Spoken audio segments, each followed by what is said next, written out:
The first time she appeared to me, I was in our bedroom. I remember her sitting on the bed, like you could feel the weight of a person sitting on the edge of the bed, like depressing the mattress. But yet, she wasn't really there. Welcome to the Rental Property Owner and Real Estate Investor Podcast, brought to you by the Rental Property Owner Association, providing benefits and services to real estate investors and rental property owners for over 48 years. With your host, Brian Hamrick from Hamrick Investment Group. This episode is sponsored by Green Property Management, managing everything from single-family homes to apartment complexes in the West Michigan area. Find out more at greenpropertymgt.com. And Icon Realty Group, helping home buyers, sellers, and investors in the West Michigan area. Find out more at theiconrealtygroup.com. I've purchased many properties, and there's been a few times where I've even had other people, and I feel it too, that there's just incredibly negative energy in that particular house or property. I had a house, a lady had died in a fire, and you could see where she laid, and it was creepy, and definitely negative energy there. So when we were finished with the property, I mean, you didn't know it was there, but the question is that energy still there or not? Welcome to episode 94. That was Ann Finkler, investor and rental property owner. Today we talk with people like Ann, tenants, investors, and homeowners who all have one thing in common. They've experienced things that don't make sense. Things that seem to be strange, supernatural, or even impossible. Some might say that this is an episode about ghosts, spirits, and the energy that's left behind when someone dies. But for those of you who are more skeptical about these things, we'll just say that this is an episode about the tenants who don't pay rent. Story number 1 starts in Mexico, and it comes from Gary Hall, my guest on episode 89. This is an area on the east side of Tijuana, nowhere near the nice neighborhoods. We had a police officer gunned down in front of our apartment complex recently, so everyone's on edge. And 2 of my friends are living in an apartment, ground floor. Every day that they woke up, their stuff was in different locations. Nothing was missing. Just their stuff that they had left there the night before was somewhere else. And they were starting to get really paranoid, and they were trying to stay up really late to see what was going on. And so I don't know what it was. So they felt someone was coming into their home and moving stuff. Into their home. Now, these are cement homes with metal bars over every window and a fence around it, a 6-foot, 10-foot fence. This isn't a place you can just show up. And so one night, there was a window in between the kitchen and their living room. And they say that someone showed up. They say there was someone standing there staring at them in the kitchen. They got up, they ran out, and they never came back. They broke their lease and refused to live there again. And what did they believe it was? They say it was a ghost. They can't think of any way there could be someone else in the apartment. Several of our stories today happen in Heritage Hill, which is one of the historic neighborhoods in Grand Rapids. Stephen DeKoster describes an encounter that happened in his home. Back in about 2000, we moved into a large mansion in Heritage Hill, built in 1891, and it's modeled after an old English castle or manor house. On one of the moving days, we had hired a clock retailer, and he had come to move our old grandfather clock over to the new house here. He brought with him a helper, a young man. I could tell that he's a little bit different, someone unusual. And he said to us as we walked into the foyer, who was that man? Who was that man that just went through the dining room, which he could see from the foyer, and walked into the kitchen? And I kind of looked at him because there were only the 3 of us in the house. I said, well, what did he look like? And the young man said, well, he was dressed as a butler. I said, really? How fascinating. So I asked him more about it, and I said, well, did he say his name? And the young man said, he didn't say anything, but I can tell you what, there was a big sense of guilt around him. I said, really? What do you mean by that? What was he guilty of? And he said, I don't know, but it was something very bad. He still feels bad about it now. Of course, there was nobody there. So we have no idea what he was seeing, but he was very sure of himself.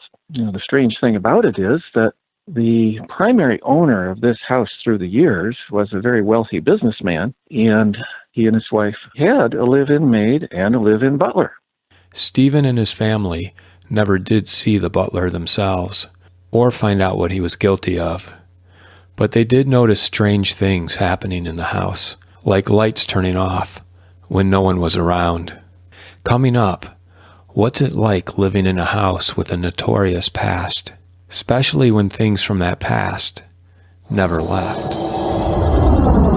I'd like to take a moment to tell you about Green Property Management. Not only do they manage everything from single-family homes to apartment complexes in the West Michigan area, they also manage my entire portfolio. So I can tell you from personal experience that their unique flat fee management style is worth a closer look. If you feel that your property isn't operating to its fullest potential, then Green Property Management can help you take a holistic approach that will save you money, eliminate your headaches, and increase your net income. And if you're a property manager interested in applying Green Property Management's model, give them a call at 1-866-95-GREEN or visit them on the web at greenpropertymgt.com. Brandon Krieg, our guest from episode number 26, grew up in a house with a sordid history. It was in a small town, and this house had initially been built as the brothel of the local area. The previous owners to us had passed away in the house from emphysema, I believe. I think they may have both passed away in the house. I know the husband did because he was the one with emphysema, and they found him in this bathroom. And when I found that out, I didn't use that bathroom for like a month. It creeped me out. This house just had a number of odd things happen in it. The first one that I can remember most clearly was just sitting on a chair watching TV, this old wicker rocking chair, and I was sort of rocking it, and I stopped, and it just sort of keeps moving. Me being 6 years old at the time, it doesn't really strike me as weird. Whatever, maybe it's just continuing to move. And it wasn't weird until I tried to get up and couldn't. It felt like there was something blocking me, not a weight, but just an inability to get up. It was like I was trying to move into a wall. My oldest sister reported a lot of walking kinds of sounds just at night. And part of her is like, maybe it's just a creaky old house, but it sure sounds like footsteps. Now, my mom has a lot of things that she brings up with this house in quiet tones. A lot of this seemed to be happening in the kitchen, was a popular spot, things that turned on being turned off, and things being unplugged that were left plugged in. So in the kitchen, she would sit and be sitting there working, look over, and the washcloths would flip back and forth, and then stop, almost always 5 times. Weird. There's no wind. It's the middle of winter. Nothing's open, and it's one washcloth, always in the same spot. So that was weird. In the middle of the summer, she was sitting on a bench. This is one of my favorite / weirdest ones. She's sitting on a bench, shivering in the middle of August. Radiator heat, no AC. So my dad comes in from working outside on the lawn. He's, drenched in sweat, super hot. Walks in, he's like, "Are you okay? Like you're shivering in the middle of August. Like we should go to the hospital because there's no reasonable explanation for why you'd be shivering right now unless you're sick." And so she's like, "I don't know. I just feel so cold." And he reaches his arm in to sort of help her get up, and his arm just goes ice cold.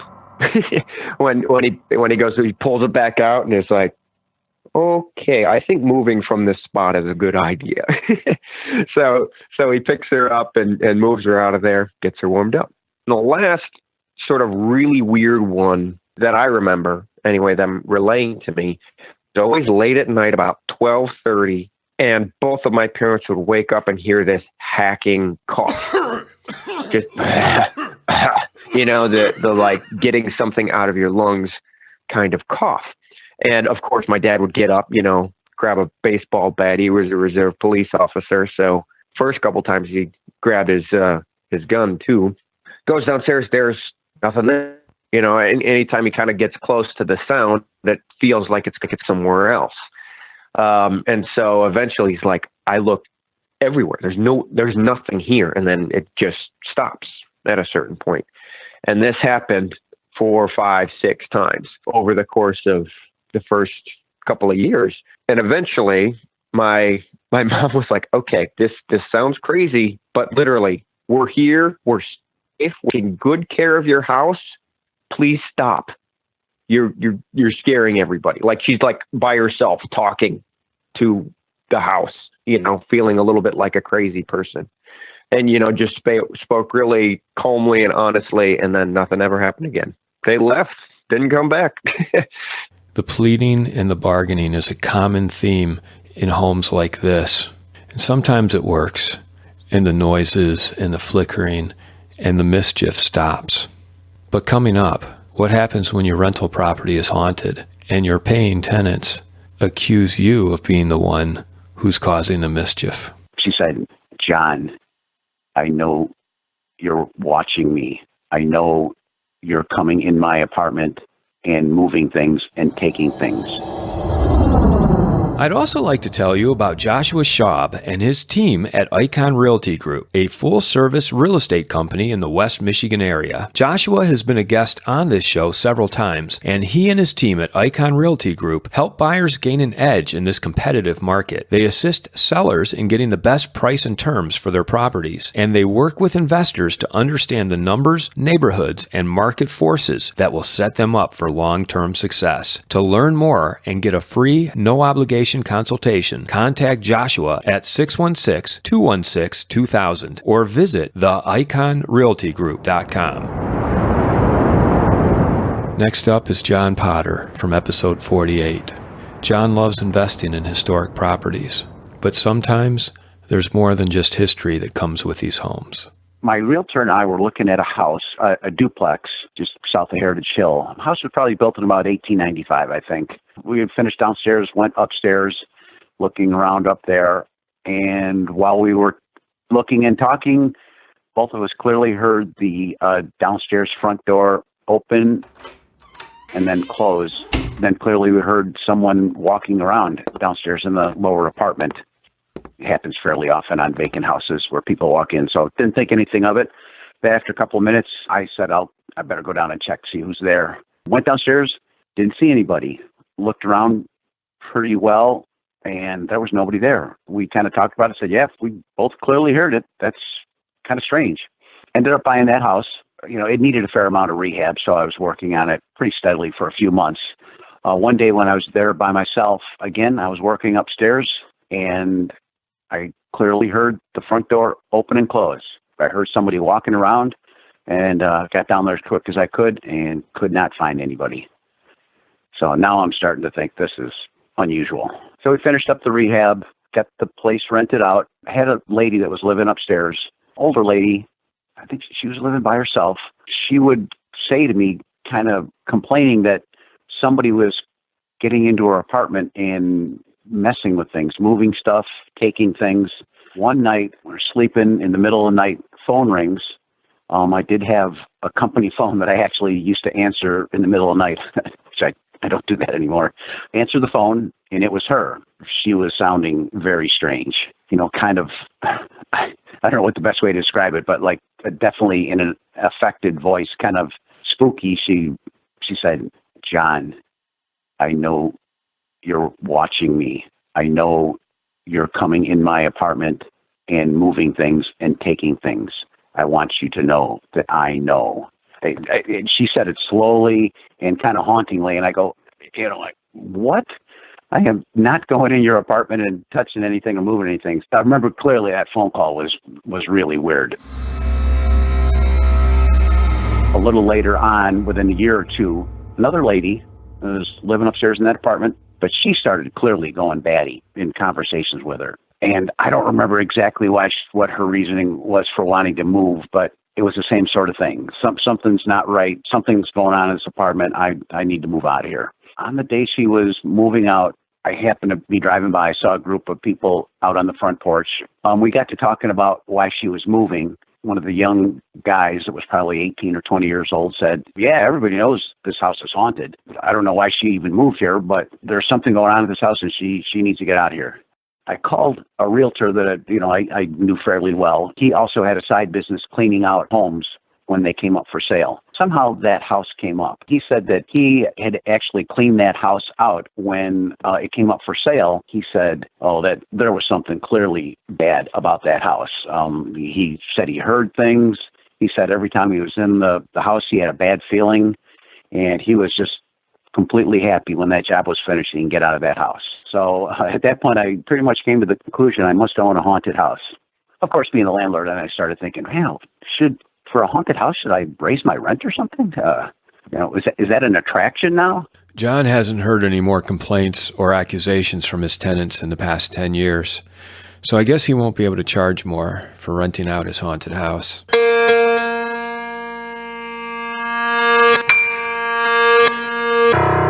Our final guest is Sue Dejonge, another Heritage Hill homeowner. Not only is Sue's home haunted, but she's actually been able to communicate with her ghost. Really, the thing that sort of got my attention right away was there seemed to be very unexplained lights flickering, despite the fact that the wiring was all relatively new, 5 years old or so. So really, there wasn't a good explanation for this. And the lights flickering really were primarily concentrated in the mornings in the bathroom upstairs that we used to get ready for work. It was just that room most of the time. There was some other lights here and there, but most of the time it was just that room. And I thought, this feels like somebody trying to get our attention or something trying to get our attention. So that's when I started to do a little investigating into the house, starting with who built the house, who had owned the house over the years, who had lived in the house, who had maybe died in the house. Was there anything sort of unexplained? And I found very quickly through, city records and the library records that the house had been owned by the woman who built the house in 1886 for really almost 70 years. She lived there and died as a 101-year-old woman in 1953 or something like that. It was a significant period of time.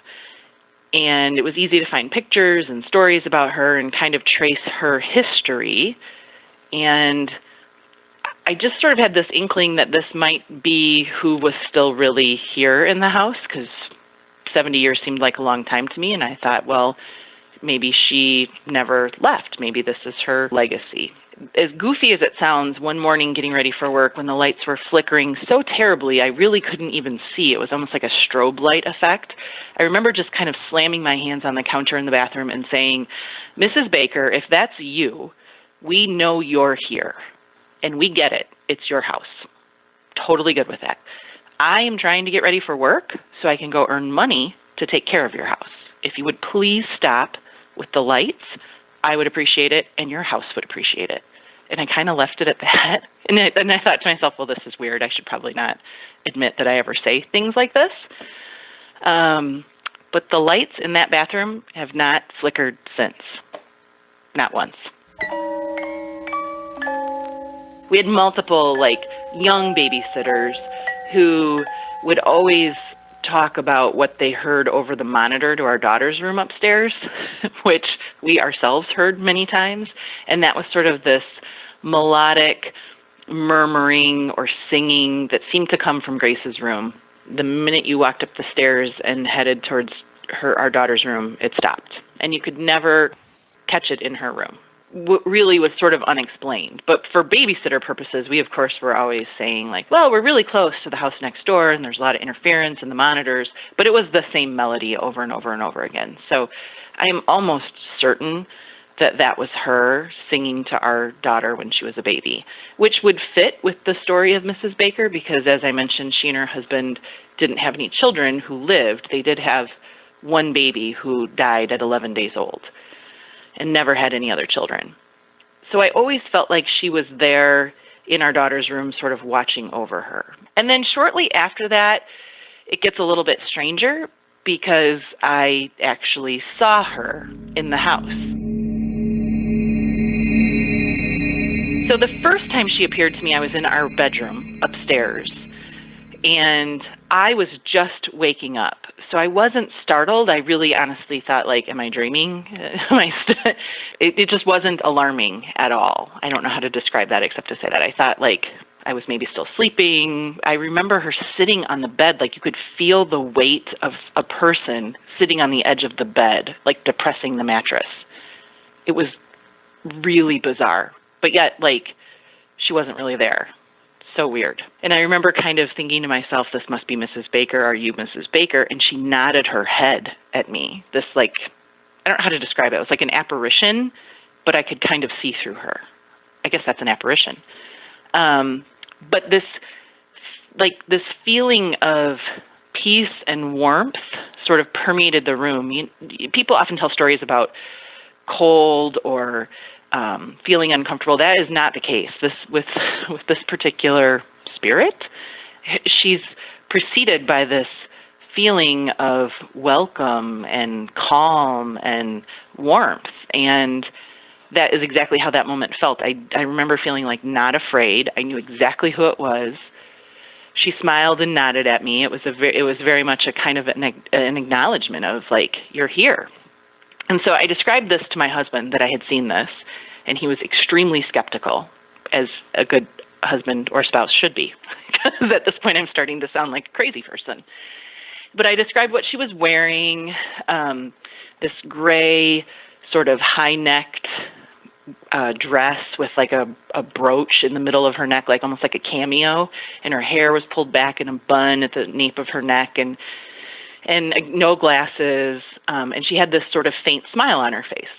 I saw her a couple more times other places in the house, and each time was, kind of increasingly unnerving, where I really felt like this is really weird. And there was a particular time, it was like Christmas Day, that's what it was. And I was in the kitchen, and I felt like I was being watched. I was kind of cleaning up. We'd had a big family holiday, and I was kind of doing the last of the dishes. And my husband came downstairs with our then 2-year-old and said, "What's wrong?" Because I had apparently turned ash gray. And I said, well, I felt like somebody was watching me, and I turned around, and there she was, standing in the corner of the kitchen, looking at me and smiling. Again, always with the smile. Fast forward, and we had an older woman as a nanny one summer who spent a lot of time in our house, and out of the blue, after a couple of weeks, asked me, "Hey, I'd be curious to know about anybody who used to live in your house or owned your house." And I said, well, that's a curious question. I mean, we live in an old house. Lots of people have lived in it. Why do you ask? And she said, well, I'm just wondering if ever there was a woman who might still be around. And I said, oh, that's an interesting question. Have you seen something? And she said, well, I don't really want to admit this, but I do feel like out of the corner of my eye, I saw someone kind of watching me. And when I turned, she was there. And then when I looked again, she was gone. And my husband was standing there. And all along, he had been a little bit skeptical about these sightings of Mrs. Baker. But this woman said, I said to her, could you describe what you saw? And she described a woman in a gray dress with a high neck and a brooch at her neck and her hair in a bun and no glasses. And I said, and I'm starting to kind of think like, oh, good, I didn't imagine this. And I said, do you remember what her facial expression was? Anything about that strike you? And she said, oh, I have to think about that. Yeah, I think almost she was smiling at me. And my husband's eyes got really, really big. And as soon as we kind of were over that encounter and were alone, he said, okay, I totally believe that you guys have seen the same thing, that you're not the only one. So we readily admit that she's a presence in our house, but she is this very warm, inviting presence. Everyone who comes to our house remarks usually on how welcoming and inviting it is. And my husband and I will just sort of nod and say, thank you. But we know, kind of in our heads, well, it's not really all us. It's probably has a little bit to do with Mrs. Baker. As you're talking about her right now, you're in your house. Do you feel like she might be listening to this conversation? That's a good question.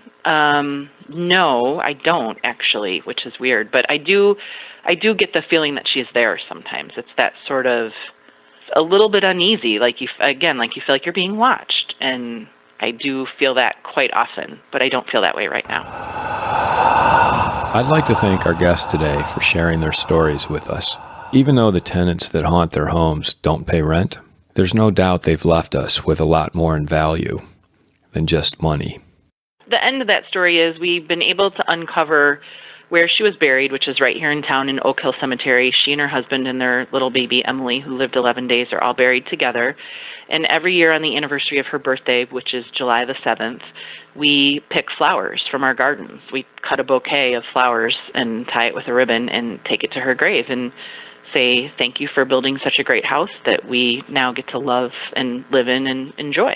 This episode was sponsored by Green Property Management, managing everything from single-family homes to apartment complexes in the West Michigan area. Find out more at greenpropertymgt.com. And Icon Realty Group, helping home buyers, sellers, and investors in the West Michigan area. Find out more at theiconrealtygroup.com. You've been listening to the Rental Property Owner and Real Estate Investor Podcast, brought to you by the Rental Property Owner Association. You can find out more at rpoaonline.org. If you enjoyed this podcast, please go to iTunes to subscribe, rate, and review.